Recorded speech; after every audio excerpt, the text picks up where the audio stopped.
Good morning students, let us go to the topic force and motion. Okay, last class we read about motion. Motion is the action or process of moving an object or being moved is known as motion.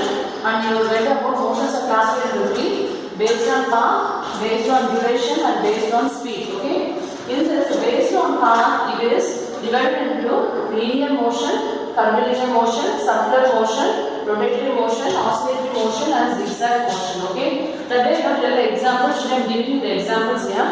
Linear motion is straight. Okay, the object moves in a straight. Okay, example: a coconut falling from a tree. A coconut when falling from a tree falls straight to the ground. Okay, an athlete running a race 100 meter along a highway road. Okay, when we are conducting some races or running race, what happens? We used to run straight. That is known as a linear motion. Okay. Next is the curvilinear motion. Curvilinear motion meaning it is actually this type of a rotatory. Okay, motion of cycle wheel. A cart turning a turn on a road. Okay, when you are driving a car and suddenly you are taking a turn, that is known as the curvilinear motion. Next one is circular motion is this rotating of a ceiling fan. Okay, the moving of blades in a windmill. This is the example for circular motion. Next is rotatory motion. Rotation of spinning top. When we spin a top, it rotates. That is known as the rotation of a spinning top. Motion of a merry-go-round. Okay, this is the example for rotatory motion. Next one is oscillatory motion. Generally, we know in 6 standards of last class we read that oscillation of a pendulum, oscillation of a circular wheel suspended on a nail, or motion of a motorbike. These are an example of the oscillatory motion.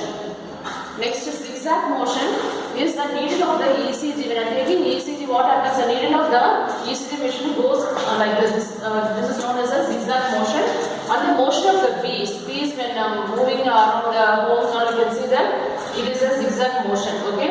So based on the path, there are this one 6: linear motion, curvilinear motion, circular motion, rotatory motion, oscillatory motion and zigzag motion. Next, based on duration. Duration is a time. So there are two: periodic motion and non-periodic motion. Motion of a waterway, a bouncing of a ball is periodic. Because when you bounce a ball on the ground, what happens? It jumps. So it is a periodic motion.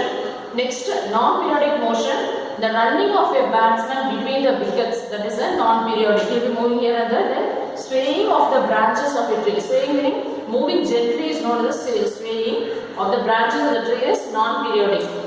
Again, this is based on speed. Okay.